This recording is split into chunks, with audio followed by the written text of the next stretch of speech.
Hey everyone, this is CeeCee again for another documented life project.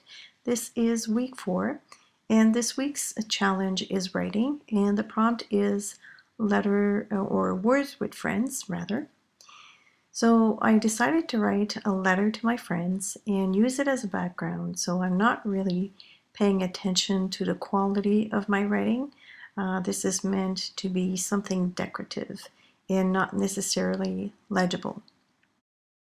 However, I wrote a real message to them. I'm writing the message with brown ink with a Slick Writer pen by American Crafts, and the ink is permanent, so it's perfect for what I'm going to add on top. I'm hiding the seam with masking tape because I'm going to be adding watercolor, water, so I don't want anything to seep through.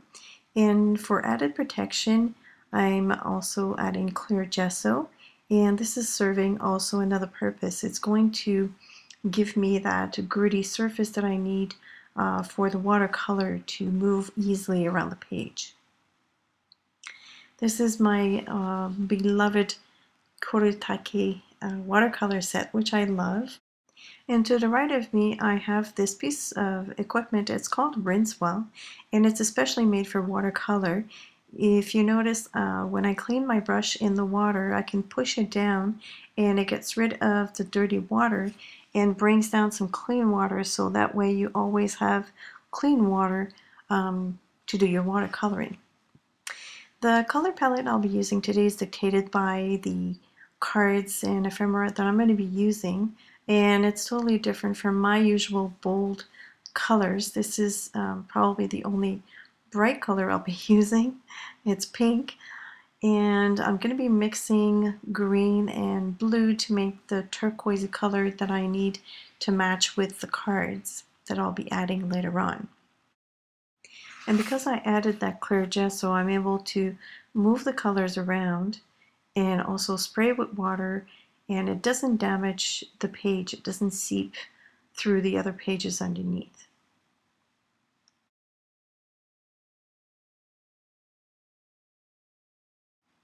Next, I'm adding 2 shades of brown, and this is also to match with the cards that I'll be adding. And it provides a good contrast to those kind of pastelish colors, but it keeps it soft as well. It's not like adding black. And of course I needed to drip.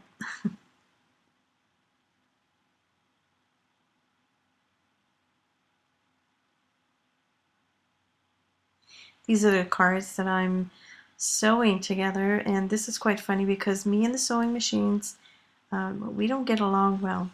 But this is a small, it's called the Sew Mini by Genome. So it's a very small machine, and it's perfect for my paper crafting. So I'm also adding a piece of canvas underneath these tags. I'll be stamping on it before though, and this is brown archival ink. I've also frayed the edges of this canvas piece. So now I'm sewing the 2 cards that I previously sewed together to the canvas. And I cannot do straight lines, so I'm making sure that I do wavy lines on purpose.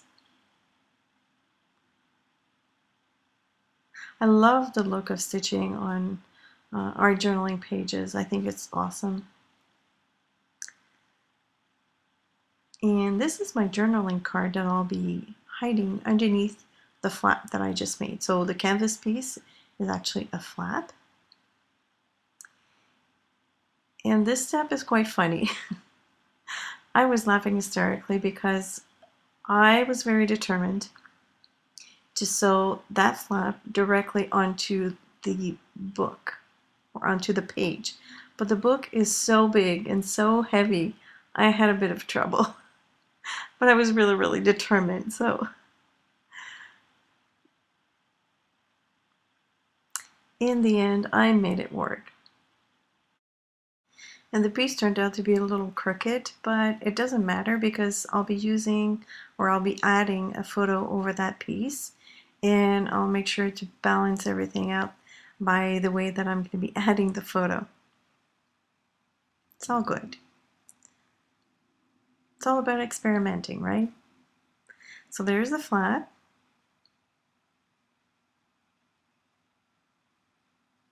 And this is a photo that I found in Somerset magazine.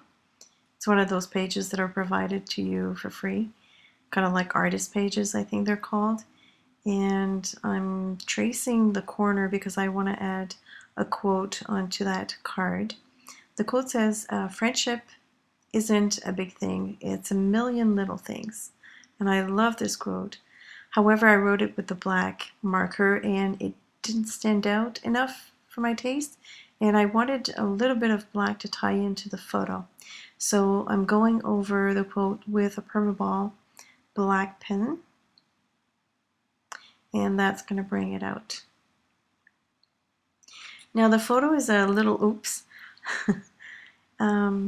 I realized afterwards that what I was gluing the photo on is actually a flap that will open and close, and the picture is bigger than the flap, but it doesn't matter. I'm only gluing the left hand side. The right hand side is left without adhesive just so that I can open it easily.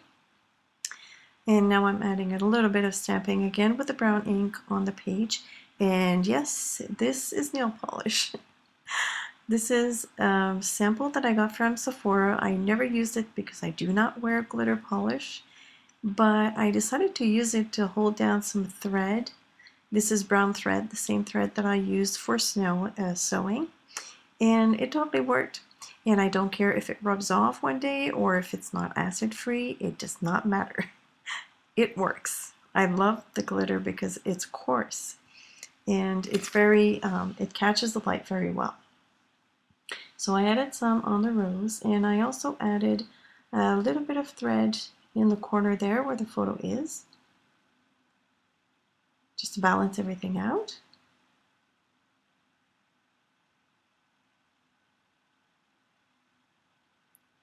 And the final touch is a bit of brown India ink, which I will drop on the page.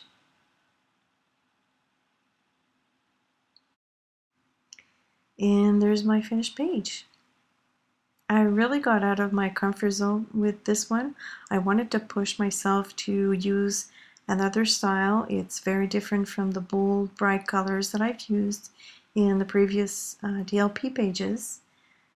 It's very shabby chic. There are no clean lines, but I really like how it turned out.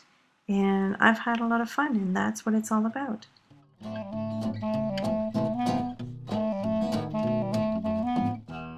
So I thank you so much for watching. As usual, if you have any questions or comments, feel free to leave them below. And I guess I will see you later. Bye.